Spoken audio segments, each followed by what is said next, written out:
Hello and welcome back to the Graham Sibbald Podcast. My name is Jorja McAndrew and I will be the host today. So on this week's episode, we are going to be chatting about fire and flood damage repairs. As always, we will be joined by an integral member of the Graham Sibbald team to chat about fire and flood damaged properties, the challenges faced and how Graham Sibbald can help. So sit back, relax and enjoy this week's episode of the Graham Sibbald Podcast. Welcome to the Graham Sibbald Podcast. We are joined today with Daniel Little, who is Director and Building Surveyor at Graham Sibbald, based within the firm's Kilmarnock office. Good afternoon, Daniel. How are you? Yeah, I'm very well, thank you. Afternoon. A wee chat today about insurance claims. Can't wait. So could you tell us a little bit about your role within Graham Sibbald and the services that you offer?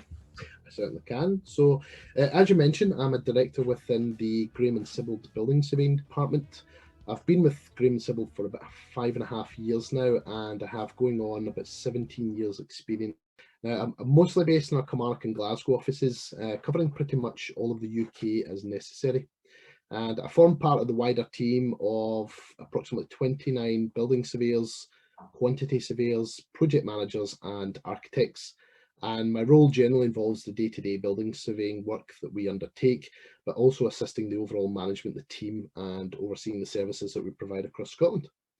So as part of my role, I offer the full range of professional building surveying services to both local and nationwide clients, private and public sector, and pretty much in between. So it is quite a mixed bag. Now, I'm regularly involved in building survey reports, schedules of condition, dilapidations advice, contract administration and project monitoring is just to name a few of the things I do. But in particular, and the focus of our podcast today obviously, is we also provide assistance in reinstatement of properties which have been affected by flood or fire damage as part of an insurance claim. Now, this is a service I've been quite heavily involved in, particularly over the last 5 years, and it's certainly one of the more interesting and challenging aspects of the services we provide. So hopefully I can impart a little bit of wisdom today from my experiences of dealing with insurance claims. So obviously you mentioned there we're talking about fires and floods. So when a property has been damaged by a fire or a flood, what are the initial challenges that are faced? Well, probably the first obvious thing is to make sure that the property's been made safe. So depending on the incident, the first thing you should normally do as a property owner is make sure that the building has been made safe by disconnecting the mains utility supplies such as the gas, electricity or water. Depending on the condition of the building, this can be simply by means of switching off the supply at the isolation switches, but usually it's best to get an expert if you're not quite sure. Similarly, if there's structural issues, then it's probably prudent to contact a structural engineer in the first instance, just to make sure they can come and inspect the property as soon as possible and assess if there's any further immediate danger of further collapse or damage. The property should also be made safe, just to make sure that there's no access can be gained by any unauthorised visitors. And this might simply be by installing temporary boarding to the windows and doors. But in some cases, it can involve in actually fencing off restricted areas or installing security measures, particularly where there's a high risk of further deterioration to the building or where there's high value contents. The next step would be to contact your insurance provider, mainly through their claims department, really to make sure that they're aware there's been an incident and to start the process of making a claim on the insurance. It's usually at this stage where a loss adjuster will be appointed. They'll act on behalf of the insurers to manage the process on their behalf. It's probably at this stage as well, it's taking the time to just strongly recommend to our listeners that when taking building or contents insurance, that you fully understand what your insurance policy actually covers. So on many occasions, we find that our clients are not aware that they've actually got certain exclusions in their policy. And this can be anything from what the extent of the building or the demise of the property included the policy, down to specific caveats that the policyholder must follow to ensure that the insurance claim remains valid. Now, failure to comply with the terms of the insurance can result in insurers rejecting the claim in the first instance and a rather expensive repair bill on a property that you potentially can't even occupy. Another issue as well, which is similar kind of vein, is to be aware of how much your asset is actually insured for and whether this would be sufficient cover to include for the full total destruction of the building. And this is typically how insurers assess the level of cover. Now, whilst domestic buildings insurance cover can be calculated using the helpful online calculation tools to assess what level of cover for your property, Commercial properties obviously vary significantly, so there's no real rule of thumb for commercial properties, and it requires a more detailed and experienced assessment of the value.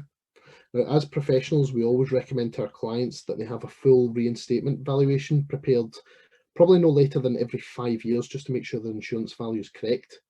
And a failure to insure the property to the current construction rates and market rates might result in the insurer only paying out in part of the claim. And this is a common issue that we deal with in quite a few of our claims with clients. I'd also reiterate at this point, and we get this quite a lot, that the sale market of the property is very much different thing to the reinstatement valuation, which estimates the cost to rebuild the property from scratch.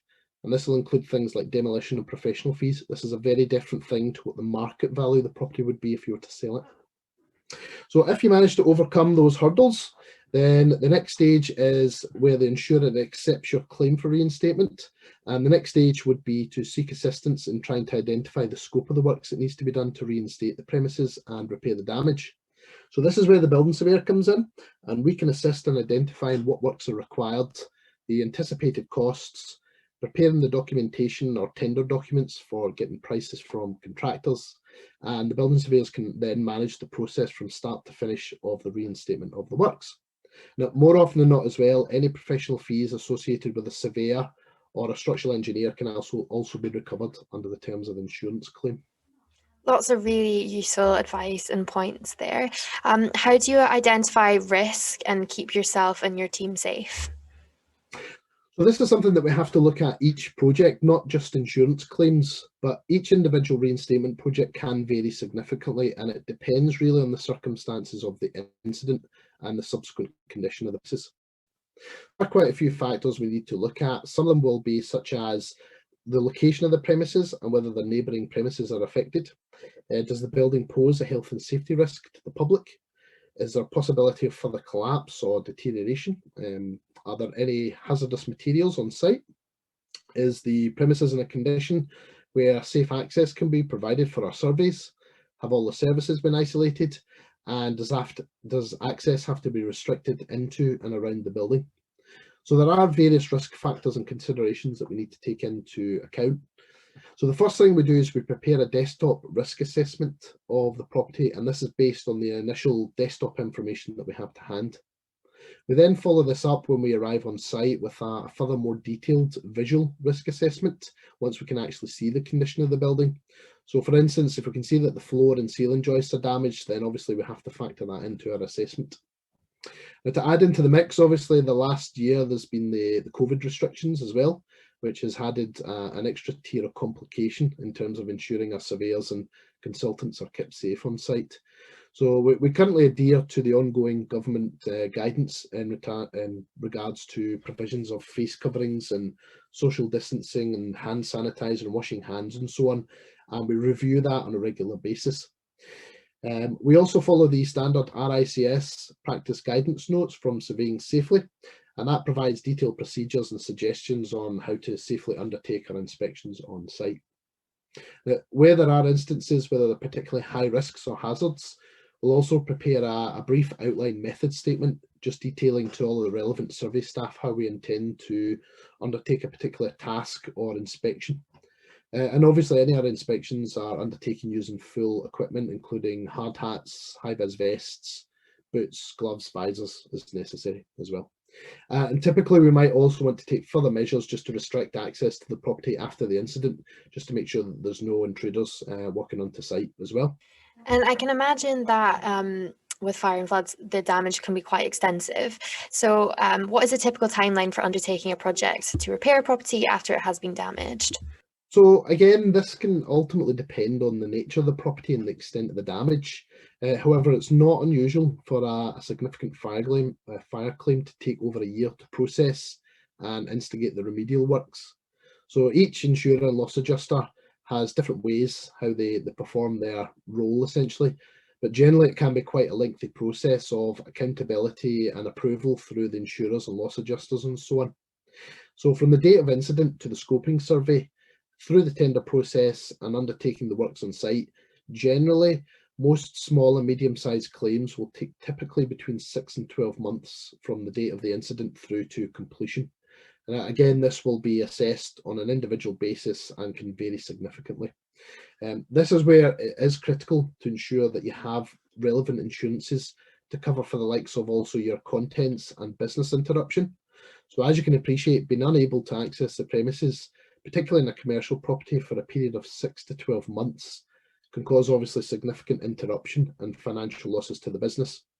So you should ensure that your insurance covers for the likelihood of potentially finding temporary alternative premises, loss of income, storage provision for all your equipment, and possibility of having to relocate off-site, and anything else that you think would be applicable to your business. Something that I always tell my colleagues is the phrase, failing to prepare is preparing to fail. And if you don't ensure that you've assessed the potential worst case scenario in the instance of your business being closed, then it might be too late until you realise the implications of not having a sufficient cover.